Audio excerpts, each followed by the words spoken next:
like this like awesome motivational speaker. You know that feeling where it's like, all right, y'all go out there and you change the world. And people actually like want to do it when you're done. But can you just like imagine the parking lot after a really good motivational speaker? Like everyone's walking around like, yeah. You know, 97% of them when they get to their car like find the Eye of the Tiger on their iPod. Yeah.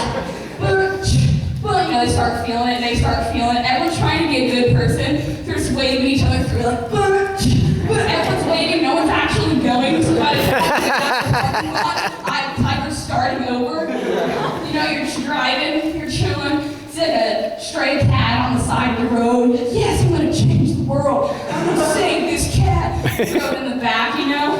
You're so pumped when you get home. You have like 3 missed calls from your boss and your mortgage payment. You're like, Like, life already sucks again, but now you have like 4 cats that you found on there. Like, come out the door, I am the tiger. Like, another big problem is I feel like all motivational speakers have this like intense, like heartfelt backstory. I just like to make people feel for me, like, yeah.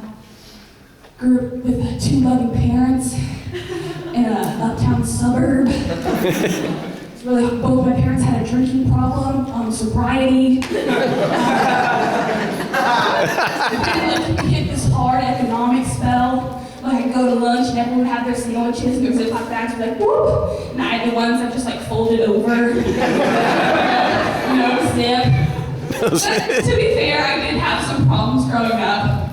Me and my mom, we always connected because you know she was really into things like watching Dr. Phil and like making cookies without eggs, so like the gill and butter tastes better when you put it in your mouth at that like fierce salmonella. But my dad, he was more of like a sports and music guy. So being the youngest of 4, it was like my sister did choir and track, and my brothers were both football stars and spent a year in band, and then there was me.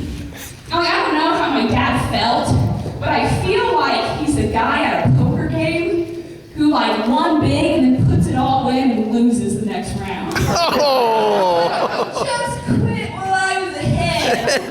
And I really wanted to be like finish strong for my dad, so I really was convinced. I convinced myself I could sing.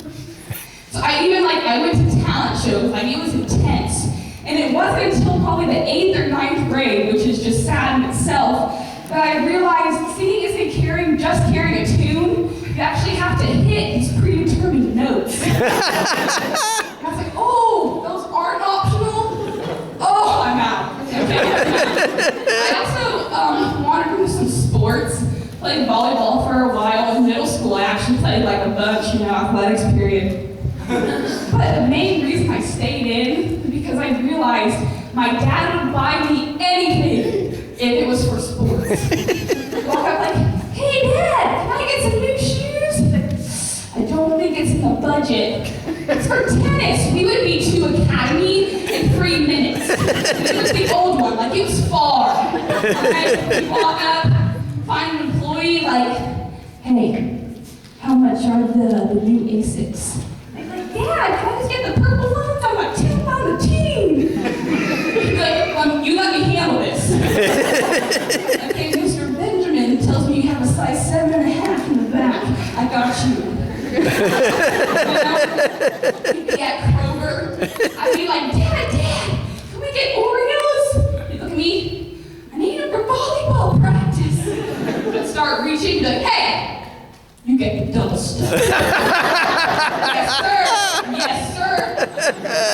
But another problem, about 2nd to the 7th grade, I was huge. I was a straight porker, you guys. I was large and in charge, mostly in charge of the childhood obesity epidemic. It's whatever. I'd be walking down the halls.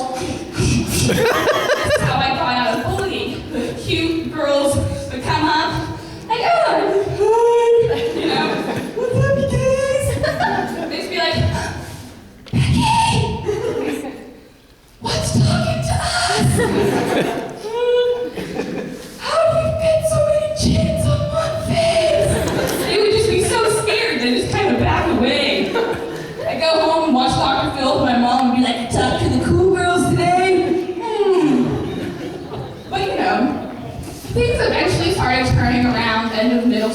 high school, you start finding yourself kind of turns more normal just a touch. I actually recently got into a relationship, and he is human and attractive, and but it was perfect timing too.